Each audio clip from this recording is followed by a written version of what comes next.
গরিব হয়ে লাখ টাকার স্বপ্ন দেখা।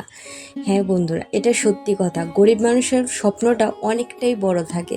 তো হয়তো আমার মেয়ের সময় আমার অনেকটাই ইচ্ছা ছিল আজকে অন্যদের যখন কোনো অনুষ্ঠানে যায়, ছোট বাচ্চাদের সব কিছু দেখে তখন ভাবি যে হয়তো আমার স্বপ্নটাও এরকমই ছিল।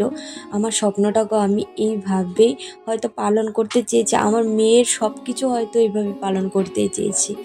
তো আমি হয়তো এমনই এক অভাগিনী মা, বা হয়তো আমার হাজবেন্ডও হয়তো এরকমই অভাগা বাবা, যে হয়তো সন্তানের সুখের জন্য কিছুই করতে পারছে না।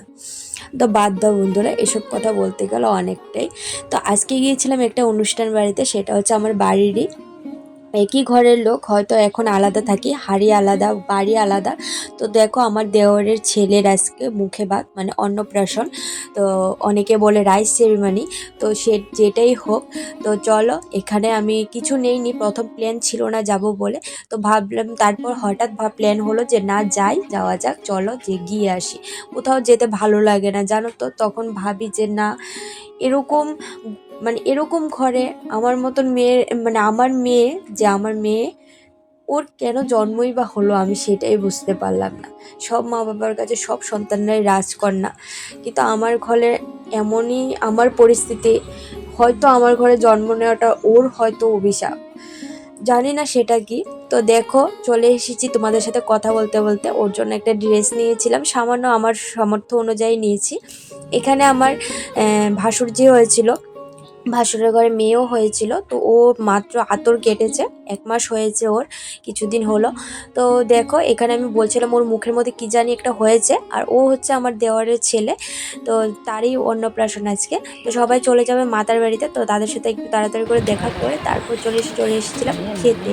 তো খাওয়ার মধ্যে তোমাদের সাথে বেশি কিছু শেয়ার করতে পারি এখানে।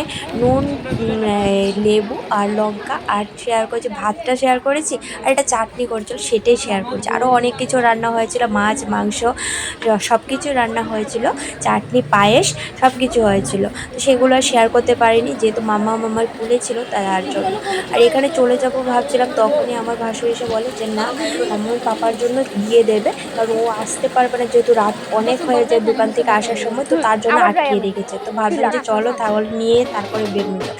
এমন টাইমে দেখো মাতার বাড়ি থেকে ওরা চলে এসেছে। চলে আসার পর এখানে ব্যান্ড বাজনা টাজনা সব কিছু নিয়ে তারপর বাজানো হচ্ছে, আর ওরা সব দিদা দাদুরা গেট ধরেছে, ওদেরকে টাকা দিতে হবে। কতটা আনন্দের মুহূর্ত বলো, সেগুলো সবগুলো স্মৃতি হয়ে থেকে যাবে। কিন্তু আমার মেয়ের কোনো কিছুই স্মৃতির মতো নেই, কিছুই নেই জানো তো।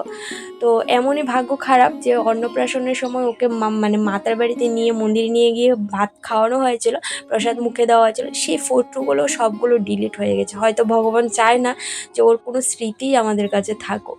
জানি না ওকে কি বলবো, বড় হলে যে ওর কি কিছু করেছি নাকি সেটাও শেয়ার করার মতন কিছুই নেই। তো চলো এখানে অটো চলে এসেছিলো, দেখো তো অটোটা ঘুরিয়ে নিচ্ছে, আমরা এখন চলে যাব। তো সে অটো দিয়ে বলেছিলাম আমার দেওয়ারকে যে একটু কেউ কোনো অটোকে বলতে রাস্তার ধারে, গাড়ির কাছে আমাদেরকে একটু নামিয়ে দিয়ে আসবো, অনেকটাই দূর তার, তাদের বাড়ি থেকে মেন রোড অনেকটা দূর। তো চলো এখন চলে যাচ্ছি বাড়িতে, আর প্রায় সন্ধ্যা হয়ে গিয়েছিল। তো আজকের মতন ব্লগ ভিডিওটা এখানেই শেষ করছি। একটা ছোট্ট একটা ব্লগ তোমাদের সাথে শেয়ার করলাম, আর বেশি কিছু শেয়ার করতে পারিনি। মামামও আমার কুলে ঘুমিয়ে আছে, তো তার জন্য বেশি কিছুই শেয়ার করতে পারি। আর দেখো এখান দিয়ে রাস্তাটা খারাপ ছিল, আর এখান থেকে আমাকে হেঁটে তারপর তাদের বাড়িতে যাওয়া যেতে হয়েছে, কারণ জানতাম না প্রথম থেকে যে রাস্তাটা খারাপ। তো চলো বন্ধুরা, আজকের মতন টাটা, দেখা হবে আবার নেক্সট ব্লগ ভিডিও।